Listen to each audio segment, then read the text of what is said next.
There we go. This is being recorded now, so you all are on that, and you've received your legal notification. All right, so after the presentation today, please feel free to use your chat window to join in the conversation and to ask questions. We'd love to hear from you. You can start loading those up at any time. We will not review them though until the end of the presentation. Okay, so today's talk is by Megan Lung. She's an environmental analyst at the New York State Department of Environmental Conservation's Hudson River Estuary Program. Megan coordinates the program's culvert prioritization project and assists in dam removal efforts within the Hudson River Estuary watershed.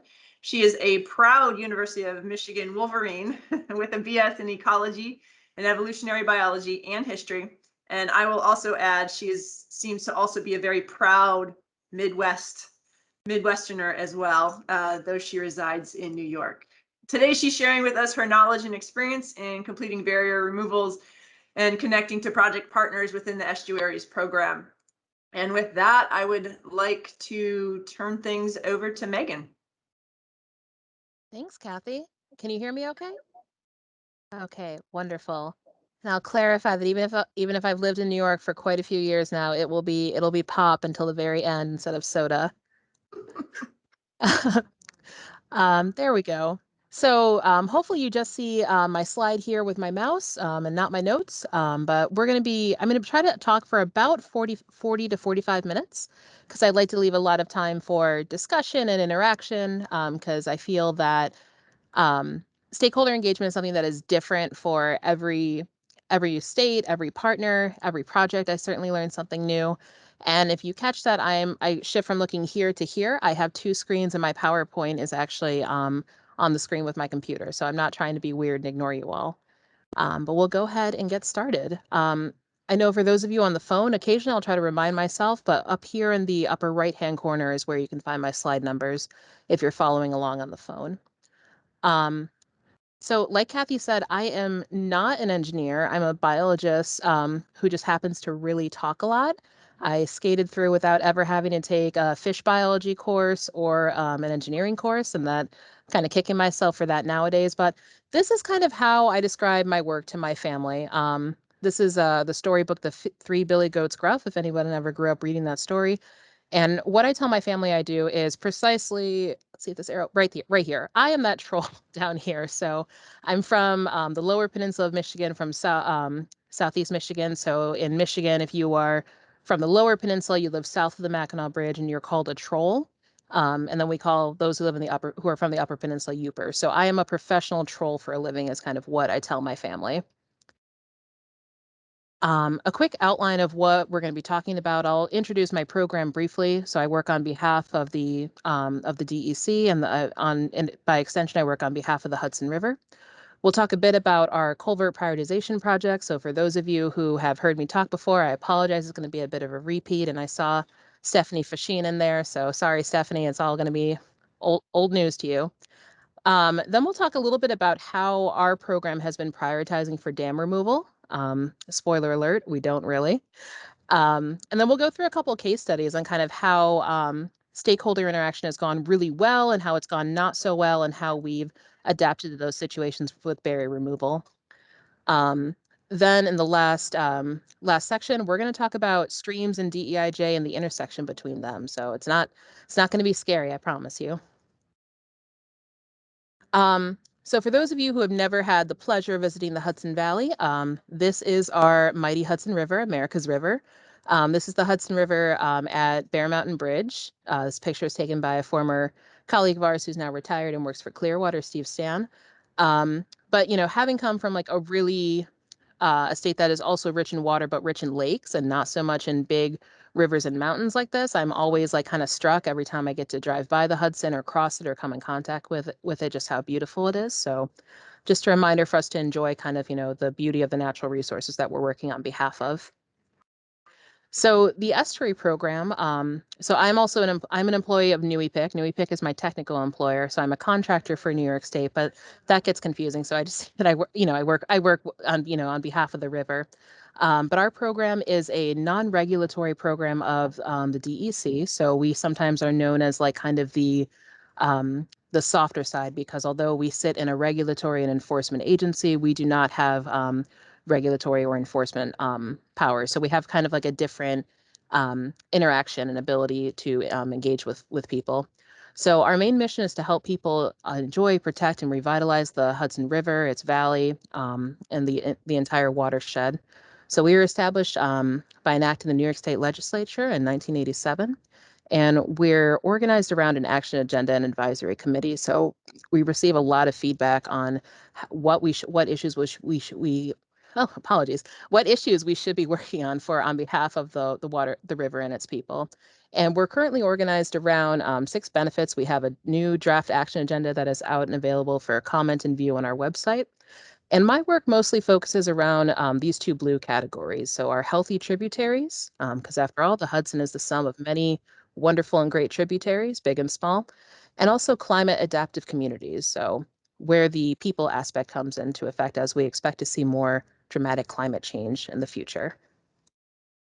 So I want to be clear in that, when we're talking about stream barriers, or when I'm talking about stream barriers, I absolutely acknowledge that natural barriers exist.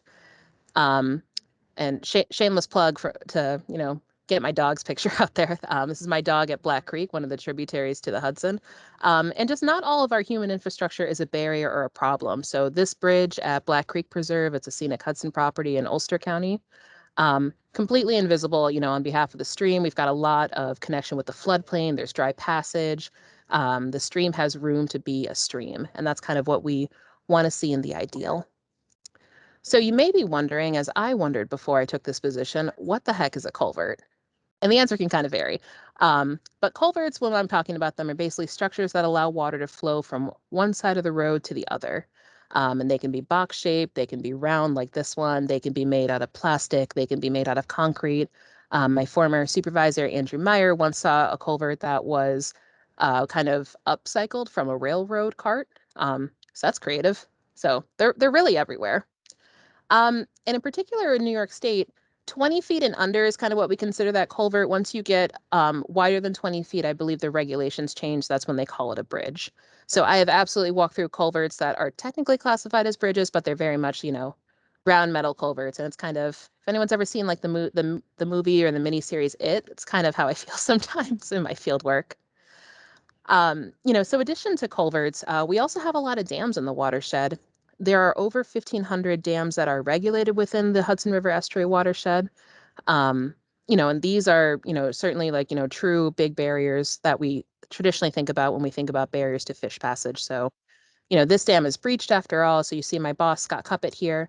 But this is still kind of a barrier for migratory fish. This dam was built on a natural rapid line, but certainly as it is, even breached, river herring coming up would have a hard time getting up and over this to continue on. And road stream crossings are really just kind of everywhere. Everywhere we go, we find new ones. So this is one on I-90, a few miles away from the border with Massachusetts, that we were visiting a site in Chatham with Tracy Brown from Trout Unlimited, and we were talking about a completely different site. And then we looked upstream, and there was this culvert. So I turned to my AmeriCorps member. I was like, you want to go assess that? Like, we got a tape measure. We can do this. So, we found this bonus culvert, and we weren't even intending on looking for one. And so far, using our regional protocol that we participate in with, other Northeast states, we've assessed over 10,000 of these guys. And, we probably have another 10,000 to go. I'm all for a good, fun, cheap joke. So even though I know you all can't respond, I'll read it aloud and you can think of the punchline to yourselves. What did the fish say when it ran into a wall?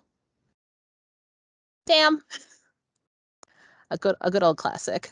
So I won't spend too much time on this slide here, but we know that artificial barriers, by default, they can impact flow. And when you change flow, you can influence a whole lot of things. So we see, here this is just a tree that I saw across the stream, and you can already kind of see, we see the leaves are kind of stuck here. We're seeing water kind of slowing down and swirling. Maybe if this was a dam, we would expect the water to be warmer here than it is on the free flowing downstream reach. When we have warmer water, we can have negative impacts on water quality. So things like lowered levels of dissolved oxygen were accumulating and not kind of spreading out nutrients, so excessive nutrients. And then in particular with road stream crossings, we're seeing that streams can be very vulnerable to road salt pollution. So that's going to be, I think, like a new horizon for the barrier team in the future. And aside from those abiotic factors, we also have just the impact to our fish and our critters that are using our streams and our stream corridors. So these are river herring. These are really characteristic migratory fish for our region. They're one of my main species of concern with, if you ask me, who am I doing my work for? My answer is, mostly herring and eel. And they make this incredible, migratory journey to spawn every year, but, they are not known jumpers like our friends, the salmon. So if you have something like this, a culvert in the way or a dam, that's kind of the end of the line for them. And that's kind of a bummer if you've wasted all that energy and travel to try to spawn, and that's kind of where it ends up.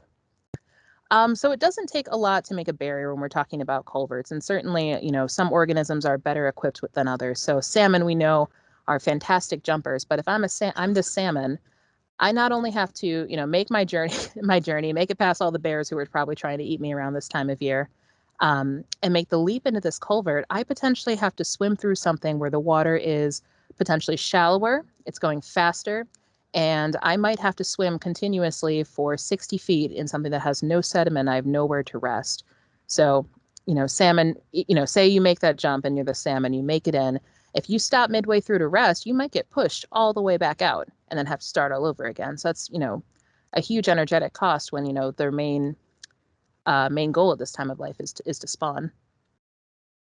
So where the estuary program fits in, so there's Andrew, my former supervisor. He started our program with his boss, Scott Cuppet, in 2013. And we basically started to get a handle on where culverts were in the watershed and, how bad of barriers were they.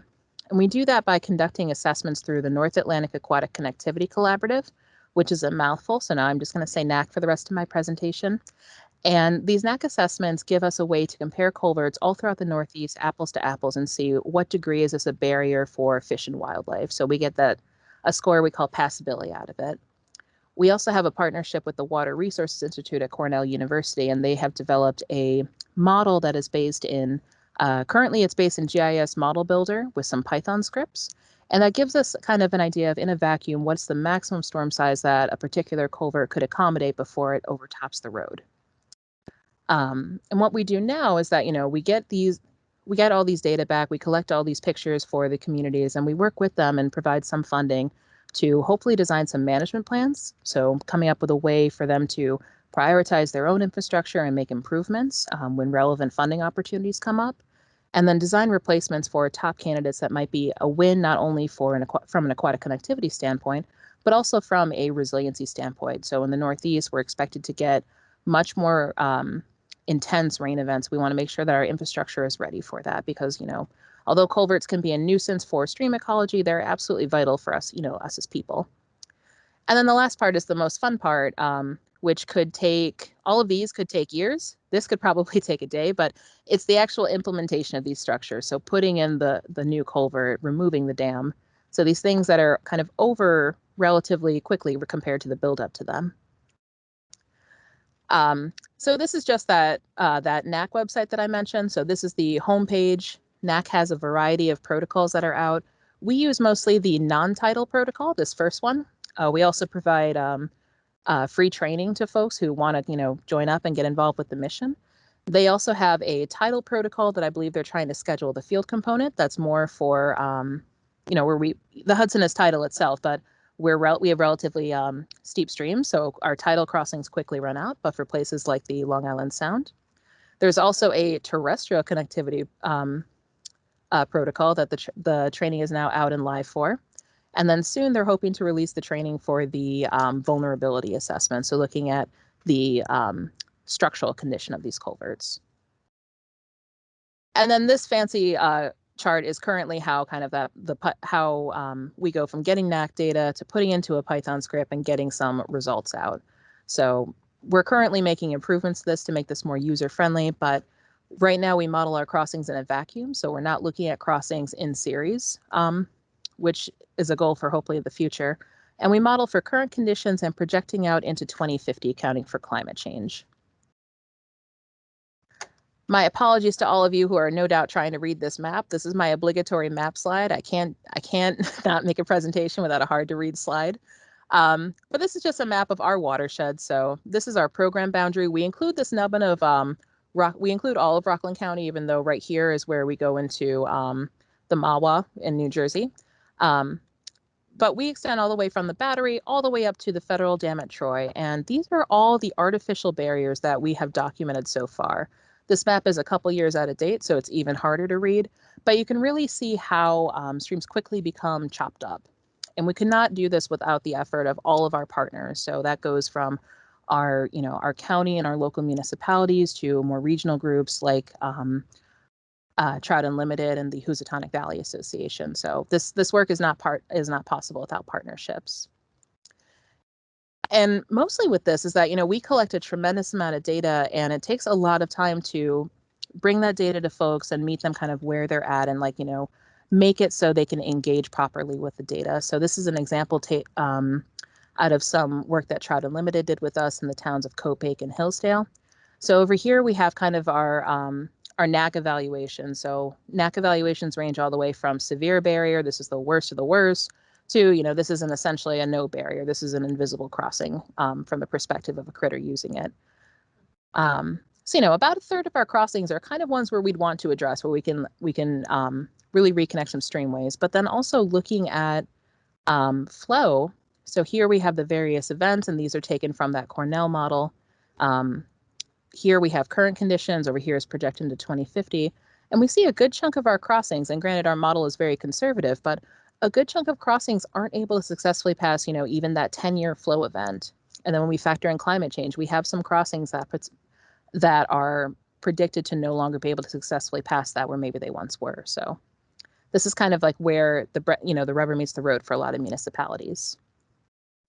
So next I'm going to start talking about stakeholders and culverts and kind of how we came to our new approach with this work. So on the right, you've got a good old-fashioned selfie with myself and Andrew. And on the left, taken earlier that same year in 2016, you have a headline article that was my professional nightmare for a little bit. So on one hand, we have the monster culvert that lurks in Ankrum. And on the other hand, you have Andrew and I clearly elated going, woohoo, this is our first culvert. So it becomes like a matter of what happened. How can we have such a disconnect between the perception of this project versus, us being thrilled and Andrew ruining another picture that I would like to take. So from 2013 to 2016, we had our assessment game down. We linked up with the NAC and the folks at UMass who run it. And we thought it was a matter of, okay, we're going to conduct the field assessments, then we'll encourage the municipalities to apply to our grants. We at the Estuary Program are fortunate to consistently offer a small grant funding program for tributary restoration, so including culvert replacement and barrier removal. And prior to this, we were relatively hands-off during the project lifespan. We would get some comment initially because the sites that were initially proposed were specific, so there wasn't a lot of flexibility to move the implementation, so to say. So they were kind of locked in, and we didn't really have any way of communicating, how is site selection going? Do the landowners have any concern? Are you running into any more trouble? We didn't think to include that kind of framework with it. So then monster culvert happens. These smiles turn kind of to frowns, and we're kind of wondering like, okay, what can we do differently to make sure that we're reaching people? It's not a matter of, we don't want, not everything needs to be a monster culvert. But we did want something that was properly sized. So the structure that used to be here that I'll show later in the presentation could not pass the 25-year event. This one is a 4-sided box culvert and it's embedded. This is capable of passing, the 100-year flood event. So there's sometimes a disconnection, not to be overly punny, a disconnection between what people see in like their small local creek versus what the water is doing. So a lot of landowners saw, oh, this is a small creek, and maybe it was, it had a lot of grass run up. But, really this creek, even during like really in drought months, never dried up. There's a lot of water moving through here. So inspired largely by the monster culvert story, we decided to implement a planning phase here with our work. So not just, okay, assess, hand the data over, cross our fingers and hands off. We carved out space with some new EPIC funding that we have available to kind of design a planning process. So not just conducting the assessments, not just picking out replacements, but hey, we can fund and we can provide funding for people to facilitate these conversations between municipalities, between the highway supervisors and department works, between neighbors, between special interest groups like Trout Unlimited, or we have conservation advisory committees or boards in New York that are focused on conservation. So we carve out the space to actually have a management plan process, and in this process, we mandate that you're gonna have at least 3 meetings as a part of this. More meetings the better, to make sure that everybody is heard and everybody understands. Why are we doing this project? Who cares? It's just a culvert. What's a culvert? Answering all of these questions before we get to the headline. And what this did is that it allowed us to touch base more with our highway supervisors, so we could meet with more of them and hear what their biggest concerns are, and actually talk with them of, this site isn't a big concern to me. I just paved last year, but this one will be an issue in 5 years. Maybe I can move it up. So having those informal moments that aren't necessarily based around a project, but just getting to know them and getting to know their concerns. And this also allowed us really great flexibility in site selection. So by being flexible, we were able to get high engagement, not just from the highway supervisors, but also kind of on our end. Like I said, there are thousands of culverts that we've assessed. I am not picky over what barrier comes out. As long as we can have some kind of positive impact for migratory fishes and a good impact for the municipality, whether it's from a maintenance perspective or it's from a flooding perspective, that's a win in our book. And we also, there's Stephanie. It's a great picture of her. We also work to reframe the story. So I kind of personally avoided the monster culvert for a while because it frustrated me so much. And then our partners at Trout Unlimited, there's Audrey Kropp from Cornell Cooperative Extension. There's Tracy Testo. There's Tracy Brown from TU. They said, we should show people, this crossing. It had kind of been building up kind of a localized reputation. It was, it was kind of not scaring people off, but people were leery of it. Of like, oh, I don't want a monster culvert headline in my local newspaper. So in 2018, using some funding from New EPIC, Trout Unlimited and Cornell and HVA put on a workshop for highway supervisors all about this process. So we started in the Ankrum Town Hall, just kind of going through, here's what you can do if you were curious in the assessment. Here's who you can contact. We, myself and my team here, we conduct our assessments for free. So there's no obligation, there's no cost for towns for us doing it. And then we actually brought them out and took them to the site. And we had a moment where, we had this headline of monster culvert and just bringing this highway supervisors out, letting them look. The culvert was later kind of painted to match some aesthetic requests. But what I heard just kind of, eavesdropping and lurking around, the larger group was, this isn't so monstrous. So we went from monster culvert to not so monstrous. And it really just took us kind of leaning into this as a demonstration site of, here is where things didn't go as ideal. How can we change the narrative? So I spoiled myself already. We'll talk a little bit about dam removal, and that I personally don't spend as much time prioritizing dam removal like I do for culverts. And here are a couple reasons why. Dams serve a valuable purpose to people in a lot of ways.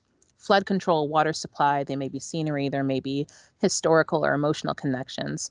And that is absolutely okay. Not every dam is going to be removed. That's not realistic.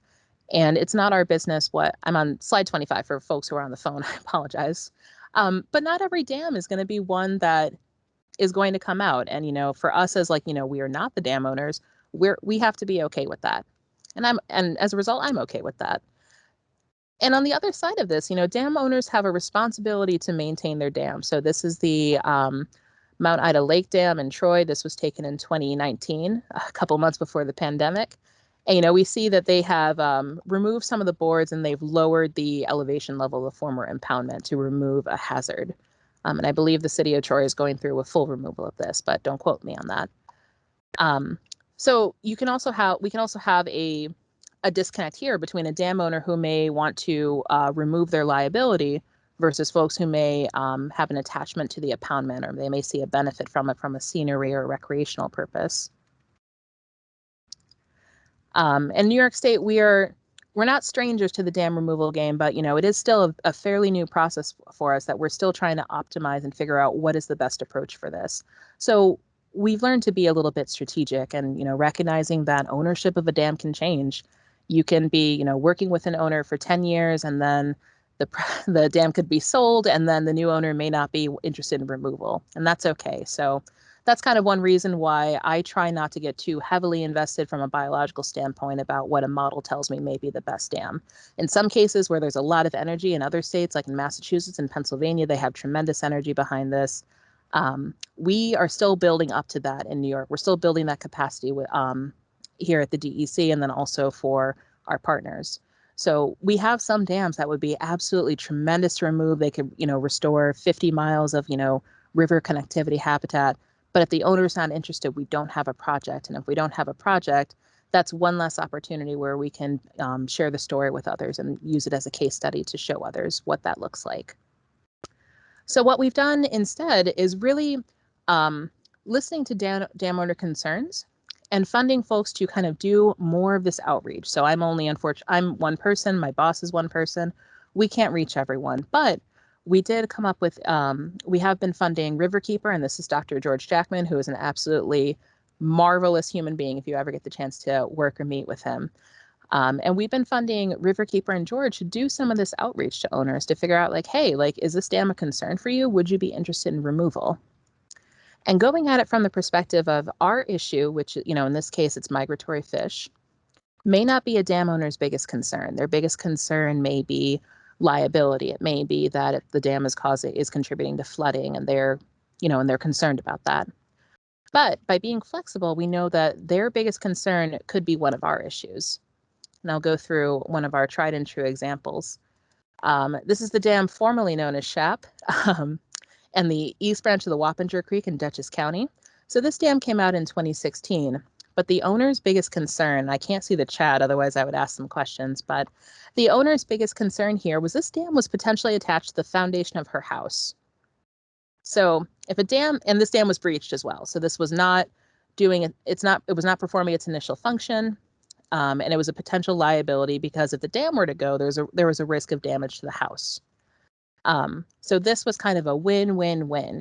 It was in a really beautiful area of the Wappinger Creek. Our inland fisheries team had some interest in our native brook trout there as well. And we were thinking, I bet we're pretty sure eel can get up and over most of these, some of these dams, even if it reduces their numbers. So in 2016, this came down, and this is a still from a movie that we have on our DEC YouTube channel that I encourage you all to check out later, where we kind of document and talk about, the dam coming down and what it looks like. So here it is. This is the, and this was gone in 2 days. It was fantastic. I got the call and I was like, we have to go now. The dam is coming down.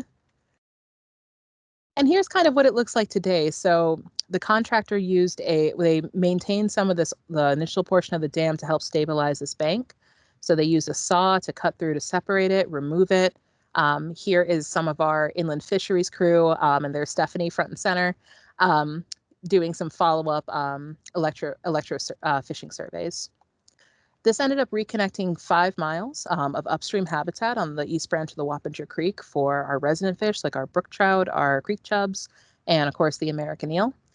And we ended up doing some monitoring through Cornell, and we were actually able to submit this to EPA as a non-point source success story, using bug and some water quality monitoring. And what we've been doing is that for these stories, we've been trying to really, really tell the tale. So for us, so here's the house, here's the dam before, here's the dam after. These are the pictures we submitted to EPA. So for me, it's like, yeah, we removed a dam 5 miles, but here's what it means for that owner. So the owner is lovely. She's invited us every time to come back and to do some riparian restoration on these banks as they're kind of stabilizing, and do electrofishing surveys as we've seen the stream bottom change. And she was kind enough to provide us with a quote for our every 5 years we put out a report in our State of the Hudson. And she's noticing so many new creatures. She's noticing turtles and otters and beavers and herons, all these things that she potentially didn't notice with the impoundment. So while the impoundment was providing, I'm assuming, some joy or some function in the past, there's also value and joy in a free-flowing stream. And that's kind of the message that we want to share with folks. And in some cases, it's building people up to reach that point in the story. So this is the Furnace Brook, and this is in the town of Cortland in Oscawana Park. This dam, I actually wasn't at the removal, but I can link you to the story. The local news was. So this dam came out last year, which was really exciting in the pandemic. But prior to that, George and Stephanie organized a service project to kind of build more visibility and more support from like the neighbors' perspective and from the town's perspective towards dam removal. So they did a lot of invasive pulling. They removed some excessive debris and rock that had fallen off of this dam and was kind of creating an additional, almost like a mini dam further downstream. And then they also worked with my colleague Chris Bowser, his team Sarah Mount and Aidan Maybe to do some electrofishing. And we got to meet this lovely, wonderful, huge eel. And for a lot of people it was, wow, I had no idea there was an eel that size, or, oh, eels are so cool now. So sharing that excitement about what is in our rivers and our streams with others. All right. So we're at kind of like the last part of the presentation, and I wanted to talk about diversity, equity, and inclusion and justice, and what is our role as stream restoration practitioners in this. So conservation and restoration are not exempt from the green ceiling, this idea that as we get further up in environmental orgs or in conservation agencies, that you really don't see a lot of, especially people of color.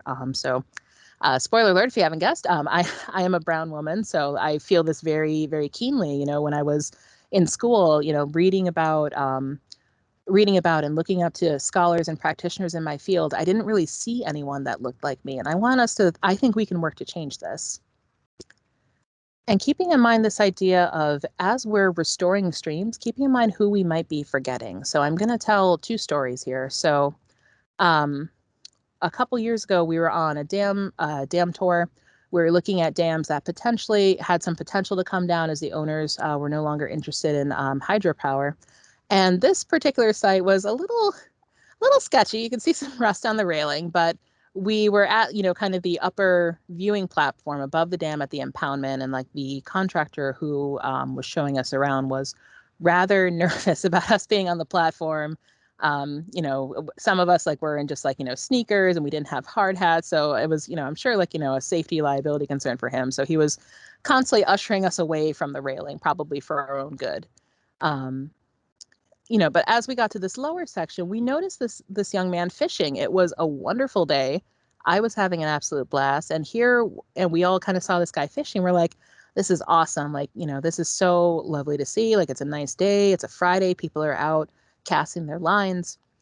And how cool is that to see? And like for me also, as one of the few brown people I meet in my circles, I was like, oh my gosh, like there's more of us enjoying the river. This is fantastic. The contractor had a very different view to seeing this person fishing. And I won't know for sure if it was because of how he looked, but he saw this person fishing and he immediately kind of left a group of 10-ish of us, you know, previously where he had been very focused on supervising where we were at the site. He left us to go call the authorities that this guy was fishing, didn't try to communicate right away, didn't try to communicate. And we ended up, you know, kind of shouting like, hey, like, you know, good to see you. That guy called the cops. You may want to go. And that's all it took. And he was, you know, he waved and he left. And I kind of thought, wow, would this have been a different scenario if it had been a white man fishing?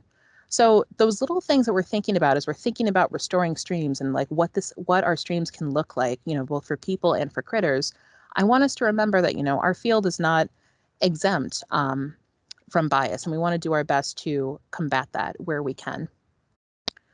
So I'm going to toggle between a couple slides, but I've come up with a list of 7 things that we here at the DEC, at NUEPIC, at the Estuary Program are doing, and that I think you can all do now as individuals. So I'll go through an example, but some additional ones are coming up with a plan to keep your field staff safe when you're potentially out in areas that are, you know, by default, stream work has some risk, but there's also a risk from people. Cornell University did a wonderful webinar on here is how you can create a more useful and inclusive safety plan for your staff. Are you potentially holding on to kind of, artificial barriers? We're talking about artificial barriers for streams. What about artificial barriers for employment? Are there skills that you're requiring that are prohibitive that you could probably teach? So for example, I supervise AmeriCorps members every year, and the only thing I think I require for them is that they be, all right, a couple things I require. One of them is that they're comfortable getting in the water and learning with me. The other one is ArcGIS. With their time frame, our members serve for 10 months. I don't have as much time as I would like to teach them ArcGIS. But stream ecology, barriers, I can teach that in the field. I don't need someone to come to me as a stream expert. Similarity, this theme of internships and mentoring and compensation. Are we making sure that we are compensating people for their time and not just paying them an experience? So, I'm a strong proponent against unpaid experiences. Make sure, the work that we do is valuable, and we absolutely rely on volunteers and our stakeholders to put their time in. When we can, we should make sure that we are reflecting that. And our society values the almighty dollar, so making sure that we can compensate that way. And mentoring. I know Michael Chelminsky is here. And my very first professional conference as, a Nui picker was at the then called NEAB conference in Maine. And I went completely by myself. I knew no one.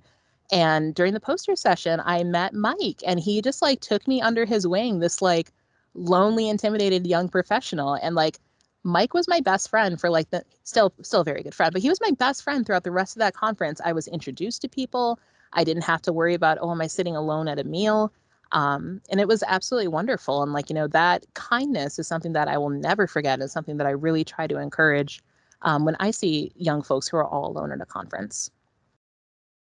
So I'm going to go to back to this first bullet about being aware of bias and bigotry in the history of our field.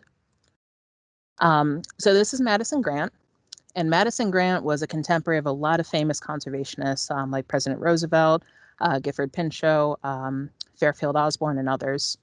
And he did a lot of work in New York State for being one of the founders of what is today known as the Wildlife Conservation Society. He did a lot of work for the preservation of public lands, of coastal redwoods like these, and bison. So he did a lot of good conservation work. But at the same time, he was also a huge proponent of eugenics, and a lot of our early environmental founders subscribed to this idea. He wrote a book called The Passing of the Great Race, which has something in common of being praised by both President Roosevelt and by Hitler. And partial to me, I mentioned that I'm brown. My father is Afro-Sino-Caribbean, and my mom is white. He was a huge proponent of restricting immigration and opposing interracial marriages, and he helped put some of these laws into effect in the U.S. And these have echoes that are not that long ago. So Loving v. Virginia was decided in 1967. My mom was born in 1969, and my white partner and I occasionally will interact with people who don't approve of interracial marriages. So by these ideas being, essentially what we call junk science or pseudoscience, these figures helped perpetuate that in our society. People trust scientists, and what does it say when the science profession doesn't really own up to our role in our history? So we can't let the past speak for us. Certainly we can be grateful for the achievements of others, but we have to make sure that we're speaking for ourselves and moving forward. And I should say that these slide ideas are mine. They're not necessarily an endorsement from the department or from NUEPIC. So I'll end with that last point of, are we sharing the story? And I went to the Census Bureau website and I got some data. So this is a dam on the Quisea Creek. This is the former Struxfelt mill dam, and some form of dam here had been in place for over 120 years, I think, conservatively over 120 years. So this is a long time the Quisea was dammed. And it came down last year. This came down in October. The Furnace Brook Dam that I showed earlier came down in November. And it was really exciting. We had various film crews out there. Riverkeeper will be releasing Undamming the Hudson Part 2, so keep your eyes out. And one thing that came up in our conversation with, as we're building momentum and building excitement for people and reconnecting them to the rivers and to the tributaries, are we sharing the story in a way that everybody can understand it, the way that everybody can reach it? So for example, for Newburgh, over 40% of households in Newburgh, their primary language at home is a language other than English. Quarter of the city is Black, about half the city is Hispanic. So, it doesn't really make sense for us to make something that is just in English. That's not sharing the story with everybody. That's excluding some people, and we don't want to do that. So as you're going through and you're designing your fact sheets or your outreach materials, it doesn't take that much to kind of take a look at who am I writing this story for. I'm going to end with my thank you slide only because that's where the picture of it is here. But this is my current AmeriCorps member, Jasenia Laureano, and she's a native Spanish speaker. And one thing for her that she's always been interested in is coming up with a dictionary of, kind of our scientific river and oceanography terms, so she can talk with her parents in Spanish. So not just talking in English with them about this stuff, but in Spanish. So she has been working on doing some translational materials with us with the program. So she has got one video up right now on the life cycle of the American eel on our DEC website that I encourage you all to check out. It's on YouTube. She's coming out with another one on culverts, and I think we have one more for watersheds. So really taking the opportunity to kind of, take a step back from like our high-tech science and really focus on what are we trying to do. So for us here at the Estuary program, it's not necessarily that we're just implementing projects. We're also trying to build support and change hearts, because I can't fix every culvert, but maybe I can needle people just enough where they'll want to fix their own. So look at that, 39 minutes, 48 seconds on the dot. Pretty good with this timer thing. So with that, I'll close my presentation and thank you all so much for listening. And I hope we can have some more conversation with the follow-up questions. That's great. Thank you, Megan. That's just really fantastic. And I will say I did have a similar first experience with Michael Chelminsky as well. So he's a good man. Thank you, Megan. This has been really interesting. I found myself nodding in agreement to a lot of the things that you're saying when you're talking about engaging communities and members of those communities, taking a dam owner's biggest concerns and making it part of the issues in which you're doing your outreach. I also agree that getting people to connect with the rivers in their own backyards is just a huge tool to use to our advantage when we're talking about how do we conserve or protect or restore our riverine systems. Is that we have to connect with these people who are in them, around them, living near them, and using them all the time. So thank you for bringing that up and making that a part of your message today. We do have a few chats that are starting to come in, so let me get to those. Let's see. The first one says, with recent weather events in the Northeast, how is the public opinion changed in regards to installing culverts which convey 100-year flood events, or has it? Oh, that's a good question, Chris. I'd like to think it's changed for the better. I have, with IDA, and currently the department has some flood studies in the works that are, wrapping up in, I think now they're in the MAWA. But yeah, people are paying attention. I've seen more conversations about infrastructure and flooding and floodplains and restoration. I've seen more and more of that kind of recently as we had a really uncharacteristically wet summer. So hopefully it's changing for the better.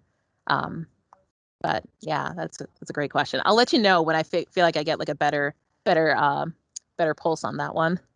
Unfortunately, I'm also not a social scientist in that sense, so I'm not good at polling. Right on. Okay, another question. How much funding is made available for culvert management plans?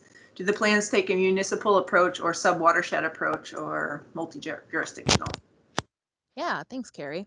So the plans currently take we encourage multi-municipalities. So although we can't guarantee funding all the time because that's pretty hard, but we've been pretty successful the past, I think 4 years now in offering an RFP through NUEPIC that is just for this funding.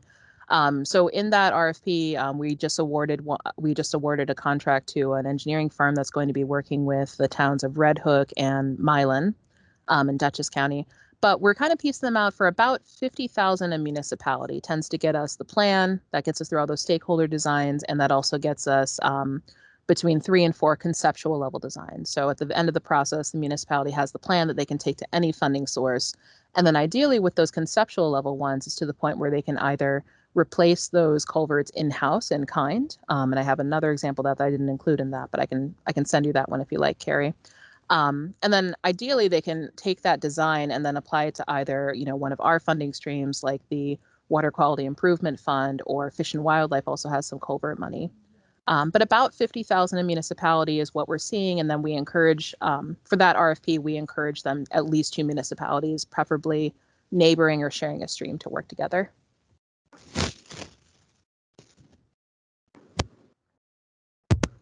All right, another one. Okay, there's just some props. Fantastic presentation. Appreciate the thoughts on internships and mentoring. Relatedly, ASWM is having a mentor webinar in the coming weeks. Okay, thank you, Amy, for providing some additional information to everybody. All right, here's another question. What guidance would you give to a person starting where you did when you took your current position? Oh, that's so hard. What guidance would I wish I could ping pong that one to Stephanie. So I guess the guidance I would give, especially, as a woman, as like, a woman of color, is that try not to apologize for not knowing everything. I wish I could go back and just give myself a hug and say, like, you don't need to know everything. Like, you're here to learn.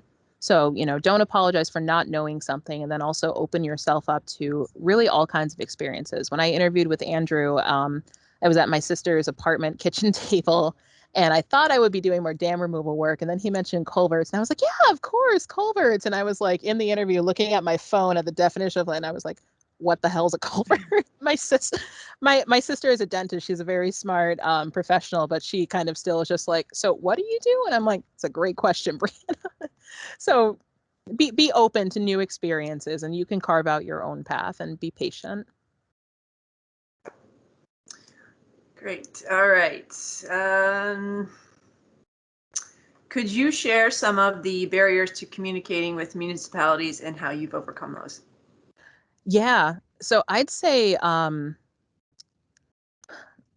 as someone who is chatty and from the Midwest, and maybe those two aren't mutually exclusive, really honing my listening skills and listening for what is this municipality's biggest concern, not necessarily what is my biggest concern. So I've learned over the years, hopefully successfully, to talk kind of midway through a meeting rather than at first, unless like someone's explicitly asking for something.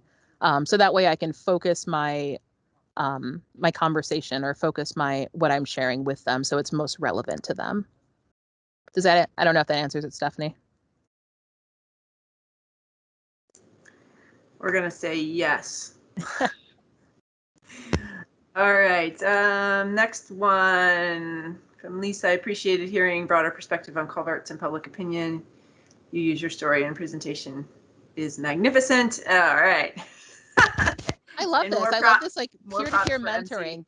Give everybody compliments is what I would. It's like we're all a little family here on this webinar. It's great. I'm all about it. All right. One more comment in here.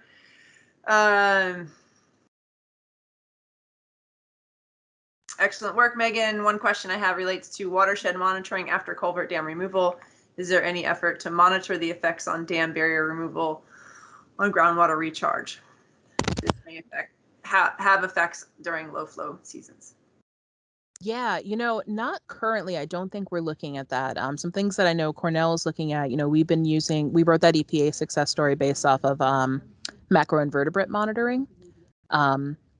But I know that groundwater recharge, especially as we're expecting times, not just of like high precipitation events, but also like kind of sometimes a drought and low flow. So the answer is no, Zach, but I'll write that down. I'll bring that to our next discussion meeting that I'm with them. All right, we have lots of comments that are coming in. This is great. We've been considering impacts to subsistence fishing that occurs below dams and other fish barriers. Removal of those structures while critical for restoring overall river ecological health, sometimes eliminates a consistent fishing location for subsistence fishing. Does anyone have innovative approaches that they have implemented to mitigate those impacts? So Megan, since we have you, we'll ask you if you have any thoughts on that. But if anybody else has a thought to help out with Jonathan's question, go ahead and add that to the chat. Maybe just put a little preface on there that says subsistence fishing so that we can keep the question specific for Megan rolling. Yeah, I'm going to pass on that one because I don't have an immediate answer. And when I don't have an immediate answer, I'll drag you all along in my stream of consciousness as I attempt to figure out one. But that is a fascinating question. All right. Okay. Are you working with FERC on hydro dams at all? Yeah, occasionally. John Wiley, I saw him in the chat.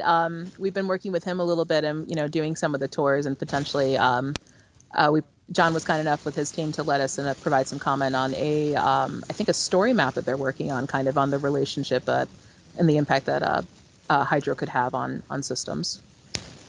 But yes, sometimes. Good.